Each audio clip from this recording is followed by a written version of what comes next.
자, 오늘 11월 마지막 주일 아침 하나님께서 우리에게 주시는 말씀은 구약 성경 잠언 24장 1절에서 22절까지 말씀입니다. 잠언서 24장 1절에서 22절.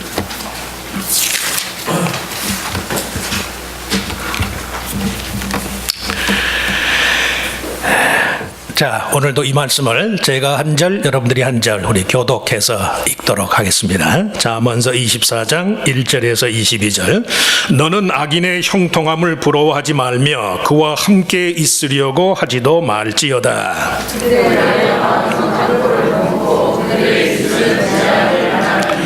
집은 지혜로 말미암아 건축되고 명철로 말미암아 견고하게 되며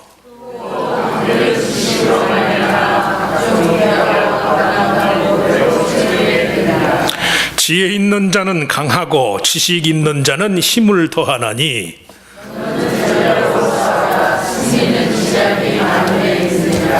지혜는 너무 높아서 미련한 자가 미치지 못할 것이므로 그는 성문에서 입을 열지 못하느니라.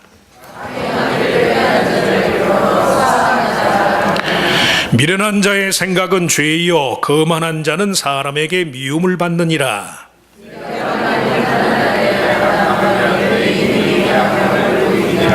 너는 사망으로 끌려가는 자를 건져주며 살육을 당하게 된 자를 구원하지 아니하려고 하지 말라.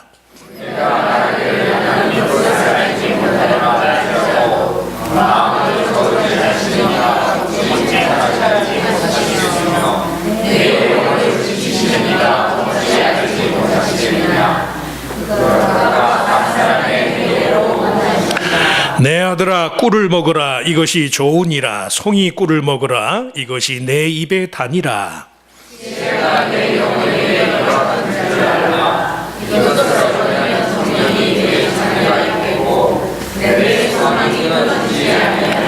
악한 자여 의인의 집을 엿보지 말며 그가 쉬는 처소를 헐지 말지니라.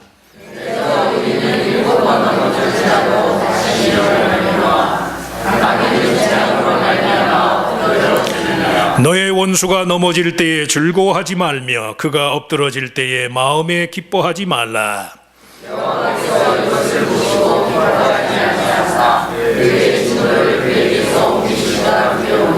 너는 행악자들로 말미암아 분을 품지 말며 악인의 형통함을 부러워하지 말라.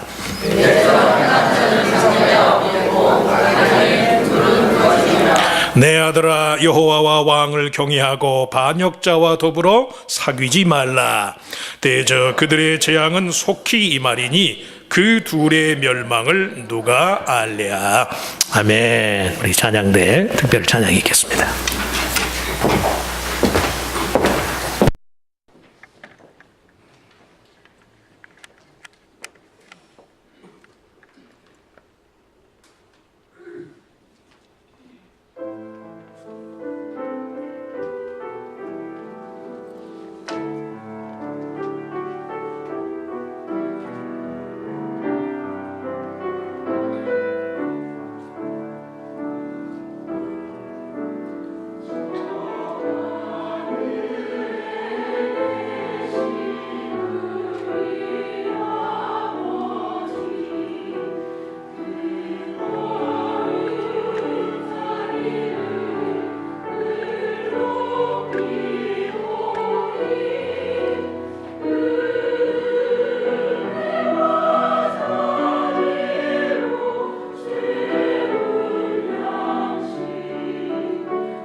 꼭 잘 다녀오셨는데, 예, 보시자마자 병이 나셔서 예, 자, 다시 만나 뵈서 반갑습니다. 박수로 한번 격려해 주시죠. 예, 얼른 감기 얼른 나시기 바람. 또 우리 전재영 군이 지난 수요일 날 저기 명절이라 아마 저가댁에 다니러 왔다가 오늘 주일 예배 왔어요. 예. 오랜만에 만나서 반갑지요. 예. 예, 박수로 한번 좀 환영해 주시기 바랍니다. 예. 중동 쪽으로 바레인, 예, 바레인 쪽으로 아마 발령이 나서 곧 아마 이제 바레인으로 가서 한 2년, 한 2년 정도 아마 근무를 할 거라고 그래요. 중동 지역에 뭐 바레인은 비교적 안전하지만 그래도 건강하게 잘 군생활할 수 있도록 우리 전재영 씨라고 그래야지. 전재영 씨. 결혼했으니까 결혼 안 한 우리 이배영은 이배영 군이고. 생각나는 대로 우리 전재영 성도 가정을 위해서 기도해 주시길 바랍니다. 자, 우리 읽은 말씀을 가지고 대저의인은 16절 말씀에 보면 대저의인은 7번 넘어질지라도 다시 일어나려니와 그래요. 대저의인은 그런 제목으로 잠깐 은혜를 나누고자 합니다. 성경에 나오는 의인 혹은 의라는 말의 전제 조건이 되는 것이요, 바로 그 말의 공동체적인 특성이에요. 이스라엘 공동체 내에서 질서와 규범을 유지하는데 보탬이 되는 사람이나 행동은 의인 혹은 의라고 칭하지만 그 공동체의 규범을 위반하고 또 위해하는 것들은 불의한 것으로 취급을 받아요. 웬고하니 그 공동체의 질서와 규범을 정하신 분이 하나님이시다. 그런 믿음 때문에. 네. 신앙생활을 어떤 분이 잘하는 분입니까? 개인적으로 능력이 많아서 그냥 뭐 굉장한 일을 합니다. 물론 그런 분도 귀하지만 합력해서 공동체를 잘 꾸려가는 분이 믿음 좋으신 분인 줄로 믿습니다. 그러실 수 있길 바랍니다. 성도의 사귐을 하나님께서 세우셨으니까. 고대 이스라엘 백성이 가나안 땅에서 지파 공동체를 이루며 살던 시절에는 의에 대한 고민이 별로 없었을 거예요. 율법의 내용을 기반으로 한 인간 내면의 정직성과 같은 것을 의로 여겼을 뿐이에요. 그 의로움의 가치에 대한 구체적인 고민이 시작된 시기가 언제냐? 아무래도 이스라엘 백성이 바벨론 포로기에 들어섰을 때, 이방 권력자들에 의한 그 지배 구조 속에서 그런 삶을, 고생하는 삶을 살면서도 여전히 그들 스스로 공동체적인 규범을 준수해야만 하는가? 이방 땅에서 그런 생각이 들잖아요. 부끄러운 얘기지만 제가 유학 와서 목사로서 제일 마음 아프고 좀 지나간 일이긴 하지만 부끄러운 일 중에 하나가, 미국에 와가지고서는요, 목회하기 전에 새벽 기도를 제가 못했어요. 새벽 기도. 물론 집에서는 했겠지만 교통 문제도 있고 하긴 그런 게 있지만, 하나님 앞에 기도하는 사람은 어디든지 그 상황 속에서 하나님과 기도로 교제를 해야지요. 그게 좀 하나님께서 미국 생활에 좀 제 스스로 고생을 자초한 것이 아마 거기 이유가 있지 않았을까, 공부한다는 명목으로. 부끄러운 이야기니까 이해하시고 들으시기 바랍니다. 어디서든지 하나님 앞에 성도가 진실해야지요. 그 모습 그대로. 바벨론 땅 아니라 어느 곳이라도 하나님의 뜻을 따라서 성도가 살아야 한다는 말씀이에요. 강요된 현실적 불행, 그 비극의 소용돌이 속에서 자신들의 삶이 여전히 언약의 하나님 여호와의 통치하에 있는 것인가 의문을 가질 수밖에 없었단 말씀이에요. 그러한 물음에 대한 성경의 대답은 확실히 그렇다. 네가 어디에 가 있든지 간에, 네 삶의 처지와 형편이 어떠하든지 간에 너는 지금 하나님 앞에 있는 것이다. 하나님 앞에. 성도는 자신이 이 세상 어디에서 어떤 상황에 처해 있다 할지라도 여전히 하나님의 주권적인 통치하에 있음을 알고 그의 섭리적인 진행 방식에 따른 삶을 살아야 한다. 오늘 우리가 읽은 본문 16절, 대저 의인은 7번 넘어질지라도 다시 일어나려니와, 이 말의 의미가 바로 그거예요. 7번의 실패와 넘어짐을 경험하면서도 그 마음이 하나님 앞에 의로운 사람은 자신이 여전히 하나님의 주권적인 통치하에 있음을 알고 새로운 시작을 도모할 수 있다는 말씀이에요. 예수 믿는 사람이 실패 안 한다는 거 아니에요. 7번까지로도 넘어질 수 있다니까. 꼭 7번이 꼭 문자적인 7의 숫자가 아니라 완전히 망할 수 있어요. 완전히. 예수 믿다가도 우리가 그럴 수 있어요. 예수 믿는다고 뭐 사람이 병에 안 걸리나요? 병에 걸리지요. 병이 아니라 그 무슨 불행이 온다 할지라도 의인은 7번 넘어져도 다시 일어난다는 말씀이, 누가 계시니까? 하나님이 계시니까. 하나님이.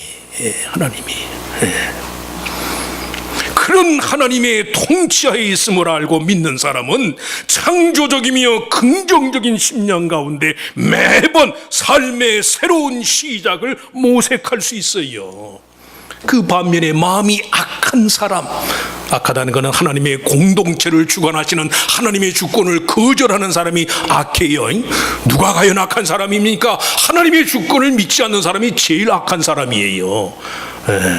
마음이 약한 사람, 하나님의 주권적인 간섭을 배제하는 사람은 단 한 번의 재앙이나 불행 앞에서 삶의 개선의 여지를 찾지를 못해요. 그래서 16절 말씀이 뭐라고 그래요? 대저 의인은 7번 넘어질지라도 다시 일어나려니와, 악인은 재앙으로 말미암아 엎드러지느니라. 그러한 마음가짐 자체가 불가능하기 때문에, 그런 의미에서 의인과 악인의 차이는, 설교의 제목이 대저 의인은 그랬는데, 의인과 악인의 차이는 무엇보다도 온전함과 완전함의 의미의 차이를 하는 데 있다. 말장난 같지만 온전함과 완전함의 의미의 차이를 알아야 돼요. 이게 보세요. 의로운 삶을 살라는 하나님의 요구가 우리들 스스로 완전한 사람이 되라, 그런 뜻이 아니에요. 그보다는 오히려 온전한 삶을 살라. 사람이 온전하다는 것은 매사에 그 나름의 기능적인 면에 있어서 최선의 의무와 도리를 다하는 거예요.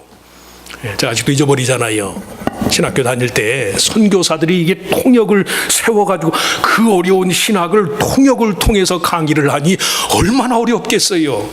그래서 제가 신학교 4년 동안 아주 죽으라고 데모만 했다니까. 이 선교사들이 다 좀 가야 이게 그 어려운 신학을 한국 교수가 직접 가르쳐도 어려운데, 이 선교사들이 영어로 통역이 또 그걸 통역을 해서 가르쳐. 그런 우여곡절이 있었는데, 제 스승 가운데 한 분이신 몰서 목사님이라고, 티모티 몰서 목사님이라고, 그분이 성결 교리를 설명하면서 성도가 하나님 앞에서 온전하다라는 것은, 자동차로 말한다면 물론 벤츠, BMW를 타고 가면 좋겠지요. 하이웨이를 그냥 쌩쌩 달리는 그런 좋은 차를 타고 다니면 좋을 것이지만, 내가 가진 차가, 싼 차가 뭐가 있나요? 싼 차라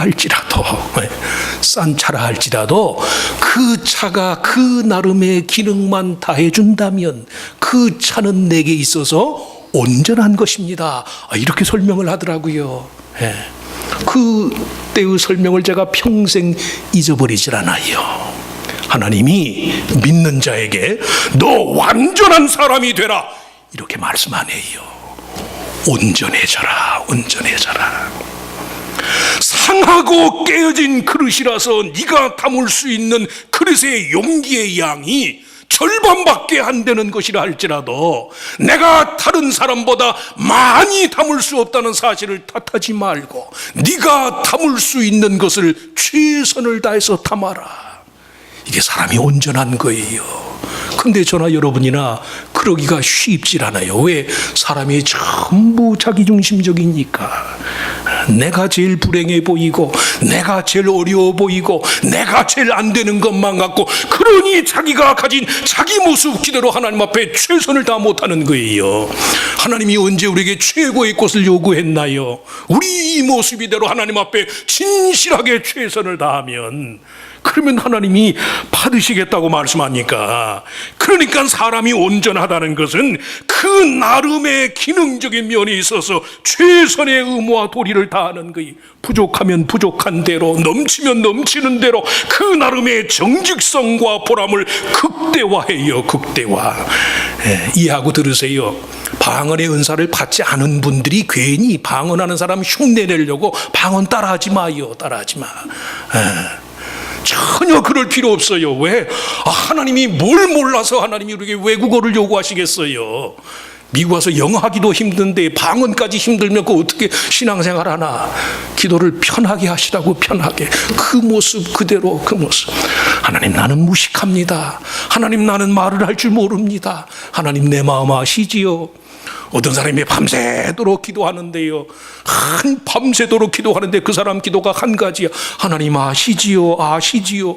그 말 속에 별의 별게 다 들어가 있는 거예요. 다. 남편 속 썩이는 것도 아시지요? 자식놈 말 안 듣는 것도 아시지요? 내 우울증 있는 것도 아시지요? 밤새도록 아시지요라는 말 한마디를 가지고 밤새도록 자기 사정을 하나님께 딱 구하는 거예요. 척하면 척이지. 하나님이 우리를 지으신 분이 내 혀의 말을 아신다고 그랬는데 뭘 모르신다고 남 흉내를 내요? 그러지 말란 말씀이에요. 되지도 않는 방언을 막 억지로 하려니까 그냥 이상하게 그냥 남 욕하는 것처럼 그냥. 전혀 그럴 필요 없어요. 완전해질 필요가 없다고. 뭐 하면 돼요? 온전하면 돼. 온전하면. 믿으시면 아멘. 온전하면 된다. 온전하면. 온 우주 만물에 대한 하나님의 보편적인 지배 원칙에 대해 스스로 예외시하는 마음이 없는 거예요. 이 모습이대로 하나님이 아시니까. 그런데 사실은 그것이 하나님의 완전하심을 믿는 믿음의 표현이, 나는 부족하지만 부족한 대로 하나님이 나를 아시고 나를 온전케 하실 줄 믿습니다. 그러니까요, 그게 더 하나님께 대한 믿음의 표현이란 말씀이에요. 잘나고 똑똑한 것들을 가지고 무슨 일을 하는 건 쉽잖아요. 우리처럼 부족한 것을 가지고도 하나님이 얼마든 일하시니까. 무슨 일에 있어서건 간에 자기 나름의 진심과 최선을 다한 것에 대해서 부끄러워하지도 교만해하지도 않는 마음, 그 마음이 바로 하나님의 완전한 통치에 대한 믿음이고 긍정이에요. 긍정. 대부분의 경우에 저나 여러분이나 인생의 비극이 어디에서 시작돼요? 자기 자신의 불완전함 때문에 완전치 못한 것들을 쉽게 완전한 것처럼 여기는 데에 인생의 불행이 시작돼요. 또 그 반대로 완전한 것의 가치를 너무 쉽게 무시하고 팽개치는데도 원인, 정말로 소중히 여겨야 할 것들을 아무것도 아닌 것처럼 취급하고 별것도 아닌 것들에 대해서는요 지나치게 큰 의미를 부여하는 게 그게 문제라는 말씀이에요. 문제. 하나님의 온전케 하심을 믿는 사람은 안 그러는데 그 믿음이 없으니까 남 흉내내려고 하니까요 자기 스스로 혼돈에 빠져요. 어제 아침 신문에 한국 영화 제목 중에 고양이를 부탁해라는 영화 제목이 있어요. 고양이를 부탁해. 근데 그 영화 제목처럼 지난 주간에 프랑스 파리에서 연쇄 테러를 저지른 그 테러범 중에 한 명, 사미 아미무르. 그 130명의 인명을 살상한 프랑스 파리의 테러범이 마지막으로 자기 가족들과의 전화통에서 남긴 말이 무엇이냐면, 내 고양이한테 사랑한다고 전해줘 그랬더래. 기가 막힐 노릇이잖아요. 고양이한테 마지막까지 사랑한다고 자기 고양이에 대한 애정을 표현할 줄 아는 그런 사람이 어떻게 그 많은 사람을 무자비하게 그렇게 죽이나요? 뭐가 잘못된 거예요? 하나님이 온전케 하심을 못 믿는 거예요. 그 믿음이 없으니까 별거 아닌 것들, 정치가 뭐고 이념이 무엇이라고 사람을 죽이나요? 오늘 아침 조간신문에는 고 김영삼 대통령 장례식을 하는데 날이 되게 추웠다고 그래요. 예. 장례식 참석하는 사람 어른들은 전부 그냥 외투에 마우라에 뭐 어떤 사람은 귀마개까지 하고, 박근혜 대통령은 그냥 감기 때문에 그냥 장례식장에 나오지도 않고. 그런데 장례식장에 김영삼 대통령이 평소에 좋아했던 노래, 청산의 살을 잃었다, 그 노래 합창하려고 나온 애들이, 초등학교 애들이요, 겉옷도 안 입고 그냥 단복만 입은 채로 1시간 반을 떨고 있는 게 1시간 반을. 죽은 이 나라 대통령이 뭐라고 그 사람 장례식에 애들을 그렇게 생고생을 시키나요? 그건 아니잖아. 그건 내 친구 아버지니까 그냥 이해하고 말하는 거예요. 다른 사람 같으면 막말 못하지. 그러더니까요, 정말로 소중한 것의 가치를 몰라요. 왜? 하나님의 온전케 하심을 믿지 못하면 믿는다고 하면서도 저와 여러분의 삶이 그래요. 그래서 하나님은 나를 완전한 사람이 되라고 말씀하지 않고 부족한 대로 온전케 하심을 믿습니다. 내가 할 수 있는 한 최선을 다하겠습니다.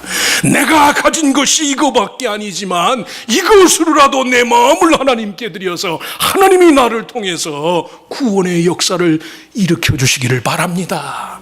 그 마음으로 온전하면 하나님은 무엇이든 써요. 무엇이든. 이념을 바탕으로 하는 세상의 모든 주의 주장은 자신들의 전제를 절대시하고 그래야만 이후의 삶의 전개 방식이 가능하다고 믿어요. 진영 논리이건 계층 간의 갈등이건 간에 타인에 대한 폭력을 정당시하는 모든 행동에는 하나님의 온전케 하심에 대한 믿음이 없어요. 그러니까 그렇게 21세기 벌건 대낮에 죽창을 들고서는요, 광화문 한복판을 설치지요. 그렇게 무력으로 의사표현을 막는 사람들도 문제가 있지만, 죽창이 이게 철봉이 사람을 죽이겠다고 나서는 건데 다 제 자식들이고 대동생이고 그런데 그 시위를 막는 그 경찰이나 군인들이 다 형제고 자식이고 동생이고 그렇잖아요. 거기다가 죽창을 들이댄다는 건 뭘 말해요? 뭘 사람이 그렇게 어리석다니까요. 그럴 필요가 없어요. 믿음이 없는 인간은 스스로 하찮은 것에 대해서 완전한 의미를 부과하고 결국 그 거짓 완전함을 향한 온갖 갈망과 투쟁에 대해서 스스로 희생양이 되고 말아. 희생양이. 그래서 오늘 말씀에 너희는 악인의 형통함을 부러워하지 말며 그와 함께 있으려고 하지도 말아라. 그럴 필요 없어요. 가난한 사람은 가난한 대로 하나님이 은혜를 주실 참이에요. 은혜를. 우리들 스스로 완전해지기보다 하나님 편에 온전케 하심에 대한 믿음을 갖추어야 한다. 의인의 삶의 또 다른 두 번째 특징은 매사를. 그러기 때문에 온전케 하시는 하나님의 간섭하에서 스스로 만족할 줄 아는 데 있어요. 오늘 말씀에 1절 19절 두 번씩이나 악인의 형통을 부러워하지 말아라, 두 번이나 그런 권고가 나와요. 악인이 단지 망하고 말 것이라는 그들의 운명을 예견하기 때문만이 아니라 가난과 부유함에 대한 온갖 상대적인 경험에도 불구하고 성도는 자기 삶의 처지가 하나님의 절대적인 선의 지배를 받는 것이다. 내 삶이 어디에 있고 내 형편이 어떠하든지 간에 나를 다스리시는 하나님은 근본적으로 선한 분이니까요. 아무리 눈으로 보기에 불행하고 재앙이고 비극적인 삶이 내 앞에 펼쳐진다 할지라도 성도로서의 내 삶의 자리는 하나님의 절대 선의 방식이 지배하는 것입니다. 그걸 믿는 거예요. 그러니까 어떻게 다른 사람 부러워할 필요가 없어요. 부러워할 필요가. 인간을 포함하여 모든 피조물 전체가 각각 그 나름의 존재와 존재의 의미와 가치를 부여받을 수 있을 만큼 세상을 유익하게 지으시고 이끌어 가시는 분, 그분이 바로 하나님이시다. 하나님. 그 믿음이 우리로 하여금 자기 스스로 비겁해지기나 파괴적인 길로부터 벗어나게 해준다는 말씀이. 벗어나게. 그럴 필요가 없다니까요. 하나님이 선하시니까.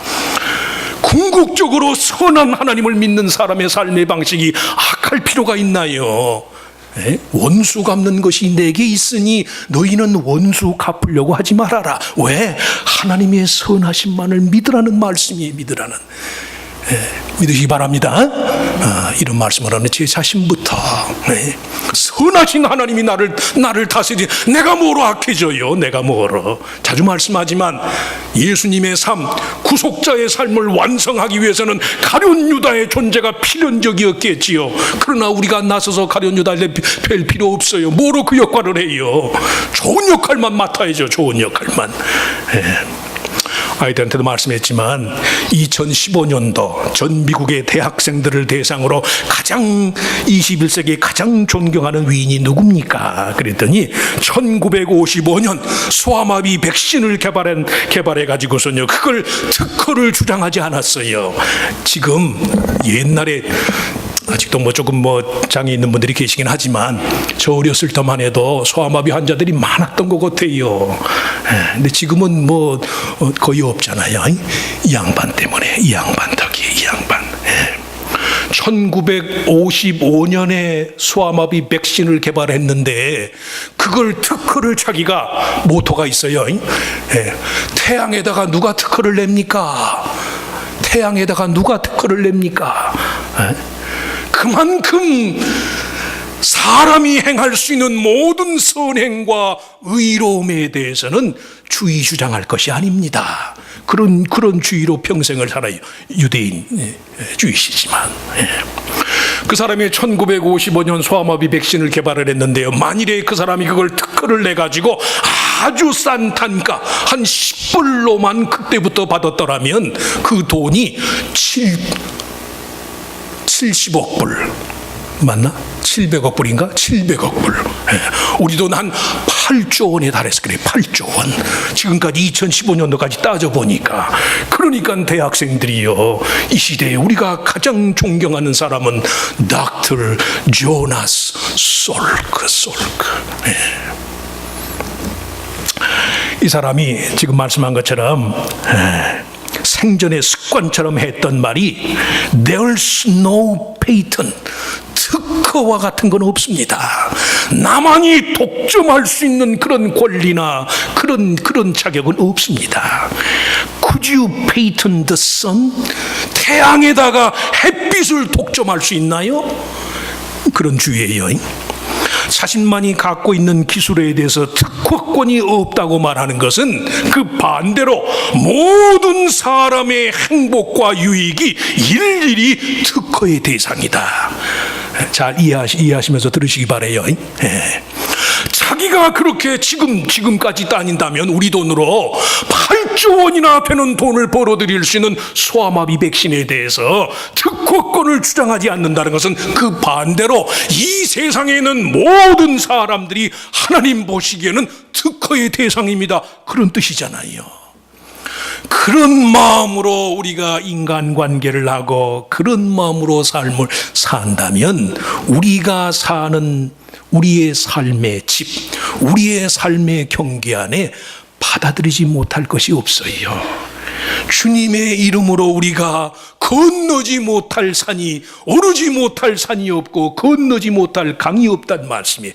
그래서 아이들한테도 말했지만 오늘 본 말씀 3절 4절 집은 지혜로 말미암아 건축되고 명철로 말미암아 견고하게 되며 또 방들은 지식으로 말미암아 각종 귀하고 아름다운 보배로 채우게 되느니라. 지혜 있는 자는 강하고 지식 있는 자는 힘을 더하나니 너는 전략으로 싸우라. 승리는 지략이 많음에 있음이라. 이 말씀의 의미도 마찬가지예요. 성도의 삶은 언제든지 지혜의 원천이 되시는 여호와 하나님을 두려워하는 마음으로만 든든히 세울 수 있다는 말씀이에요. 그 마음이 없으니까요, 우리 스스로 나약해지고 평생 그저 다른 사람 부러워하다가 그냥 삶을 마치고 그렇게 된다니까요. 어느 한순간에도 정말로 이 모습이대로 하나님께 감사하는 마음을 갖지 못하는 이유가 바로 거기 있어요. 그래서 집은 지혜로 짓는 거예요. 지혜로. 돈으로 집 짓는 거 아니에요. 저부터 믿으시면 아멘. 인생의 집을 돈으로 지으려고 하시면 안 돼. 얼마나 많이 보시겠다고. 아니 그건 고사하고 돌아가실 때 얼마나 많이 갖고 가시려고. 단돈 1센트도 못 가지고 가는데 1센트도. 절대 돈으로 짓는 거 아니에요. 뭘로 지어요? 지혜로. 여호와를 경외함이 지혜의 근본이라고 그랬으니까 정말 하나님을 두려워하는 마음을 갖고 살면 저와 여러분의 집이 든든해진다는 말씀이에요. 집안에 있는 모든 게 다 마찬가지예요. 자식도 명예도 부부관계도 다 하나님 두려워하는 마음으로 짓는 거지요. 여자 얼굴 이쁜 거는 2달 간대잖아요. 2달. 그 2달 좋다고 그저 사람의 인격을 무시한 채로 겉모양만 보고선 좋아하나요? 그러면 안 돼요. 그러기에 의인의 삶의 마지막 3번째 특징은 온전케 하시는 여호와 하나님의 간섭에 힘입어서 선을 행하되 끝까지 다하라. 끝까지. 잠언서 22장 17절에서 24장 22절은 고대 애굽 사람의 지혜집의 내용을 근간으로 하는데요, 30개로 구분되는 잠언의 문구들로 구성이 됐어요. 오늘 본문에 25번째와 26번째 경구에 해당하는 본문 10절과 12절, 13절에서 14절의 내용이 10절과 12절은 끝까지 원수에 대해서까지 선을 행하라는 말씀이고, 13절과 14절의 내용은 지혜가 주는 유익이 송이꿀의 효능과 같다. 이 두 말씀을 조합해 보면 성도가요, 손해가 되는 줄 알면서도 사람이 무서워서가 아니라 하나님께 대한 두려움 때문에 선을 행하고 사랑을 베풀면요, 그것이 자기 자신을 포함해서 다른 누군가의 삶에 송이꿀과도 같은 삶의 원기와 활력소가 될 것이다. 나는 무심코 행한 것이지만요, 그것이 그 사람의 마음속에 그런 위로와 용기를 줄 누가 알았겠나요? 누가. 본인이 있어서 죄송하지만 감사절에 남들은 다 하는데 우리 노 집사님이 부엌의 주방에 싱크대가 망가져가지고 지난 일주일 내내 고생을 하고, 금요일 저녁에 저는 모처럼 금요일 예배도 없고 하니까 극장에 가서 제임스 본드 007 영화를 보고 왔잖아요. 스펙터. 2시간 반짜리 얼마나 재미있던지 아주 뿅 가서 재밌게 보고 있는데, 나중에 알고 보면 저 양반은 밤새도록 들락날락하면서 싱크대 고치느라고 그 밤을 다 샜대나. 다 감사하시라고. 여성계 회원들만 박수 한번 보내드리시죠.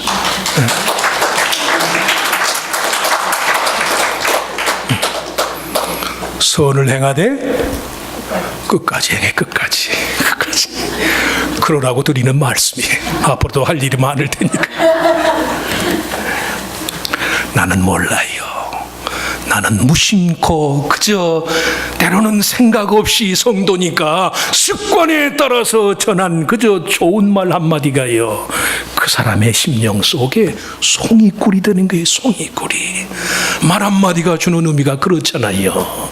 그럴 바에 왜 성도가 좋은 말 못해요? 좋은 말. 사랑합니다. 감사합니다. 지식 사회학을 믿는 사람은 지식이 다른 누군가를 지배하는 수단이다.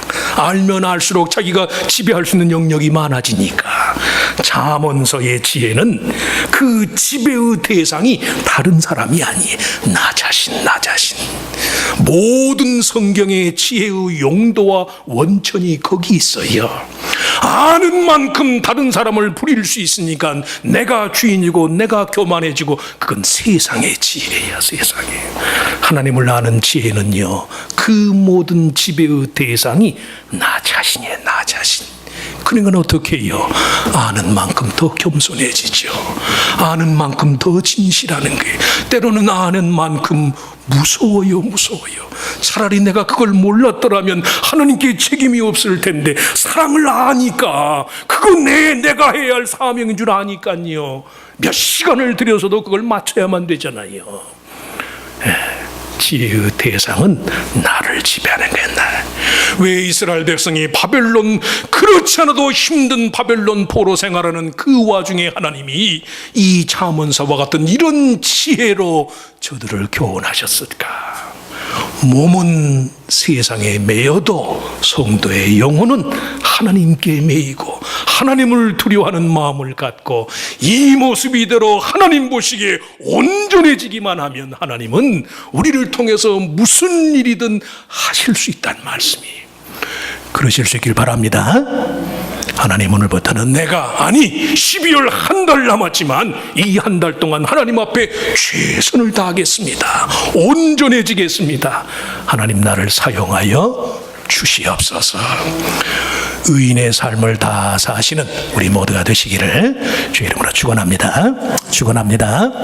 하나님, 너희가 내 앞에 완전 무결한 사람이 되라. 나처럼 너희가 완전해라. 천사와 같은 자가 되라. 그렇게 말씀하지 아니하시고 상한 갈 때면 상한 대로 꺼져가는 심